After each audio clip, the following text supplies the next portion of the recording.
Joining us is retired U.S. Army Lieutenant General Steph Twitty, former Deputy Commander of U.S. European Command, and former CIA Director John Brennan. Director Brennan, first to you. Let's talk about the process of something this complicated actually working, getting hostages out, either across the north to Israel or through the south, depending on where they are, through Rafah, getting them out safely. What is the challenge here? Well, Andrea, I think there are many challenges, which is why it has taken quite a while to actually come to some type of agreement on this deal. There needs to be a clear understanding on the part of all parties involved on the terms of the deal, not just in terms of the pause in the fighting for the 4 or 5 days, but especially for the transfer of the hostages as well as from the prisoners from Israeli jails. Presumably, the International Committee of the Red Cross will be involved in facilitating that transfer. And presumably, it'll take place in tranches. It'll happen incrementally. So the timing and the sequencing of that deal needs to be understood by all sides. But in addition, I think there is concern that there could be some violations of this deal. Frequently, that happens in pauses and ceasefires.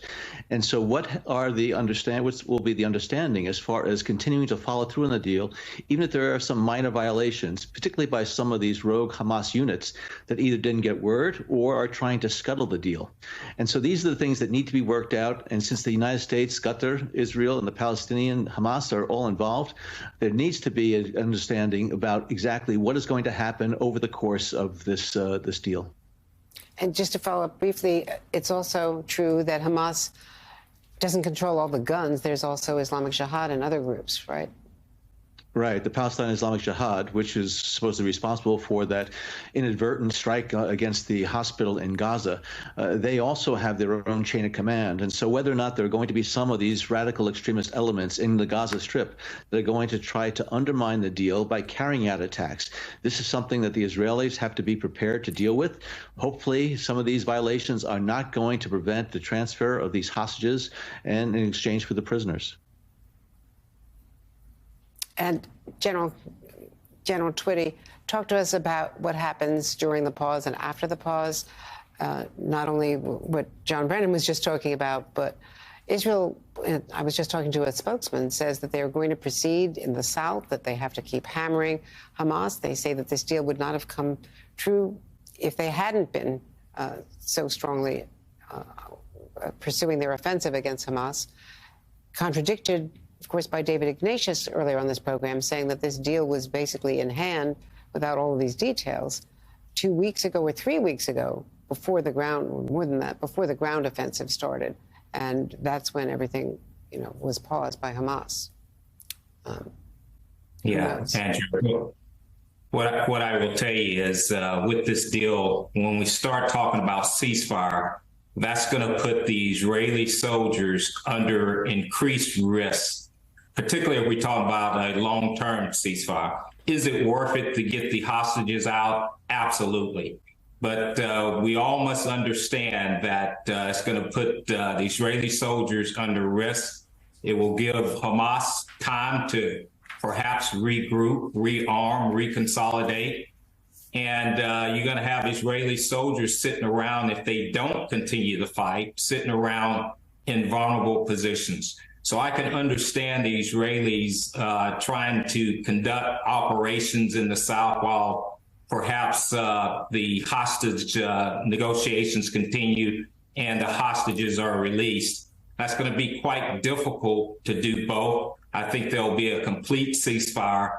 But again, it's going to put the Israeli soldiers under somewhat of risk because it will stop the momentum. Plus, it will give the Hamas time to regroup. Well, John Brennan, also, what is the situation during the pause in terms of getting fuel in? Because Israel was insisting that Hamas was hijacking the fuel deliveries. Red Cross and others said that they were not. But the lack of fuel led to cell outages. The telecom companies, they couldn't run the generators, and also the devastation in the hospitals, the loss of infants in the ICUs. Yeah, it's another example of just how complex and complicated the situation is. Hopefully, there will be additional humanitarian support that will get into Gaza Strip during this pause, including the fuel that is necessary in order to keep some of these generators at the hospitals going. But how are you going to monitor and ensure that this humanitarian aid and support is going to go to those who need it as opposed to the Hamas militants?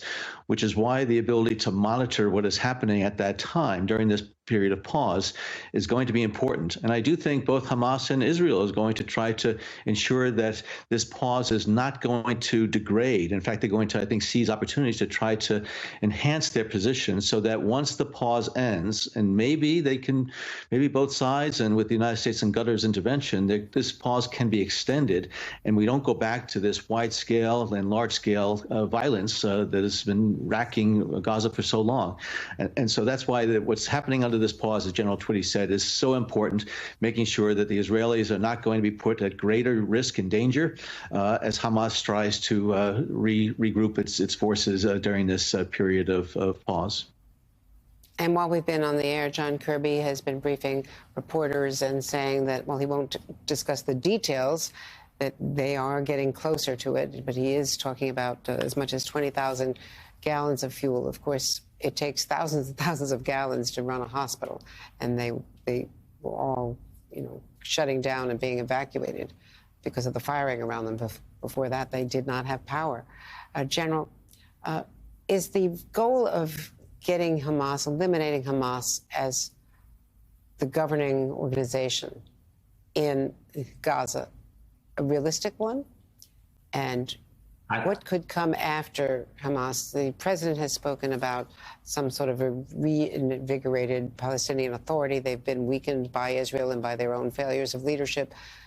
Could they run both Gaza and the West Bank after all of the hostility between those two Palestinian factions?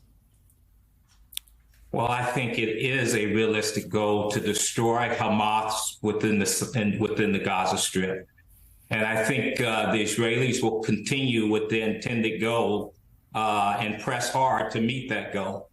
As you know, you have many Hamas leaders outside of Gaza. And so destroying Gaza as a whole is pretty ambitious. But within inside the Gaza Strip, I see them able to do that. And they've displayed that with the momentum that they've had in northern Gaza. Now, in terms of governance afterwards, this is a huge unknown and a hole in Israel's plan.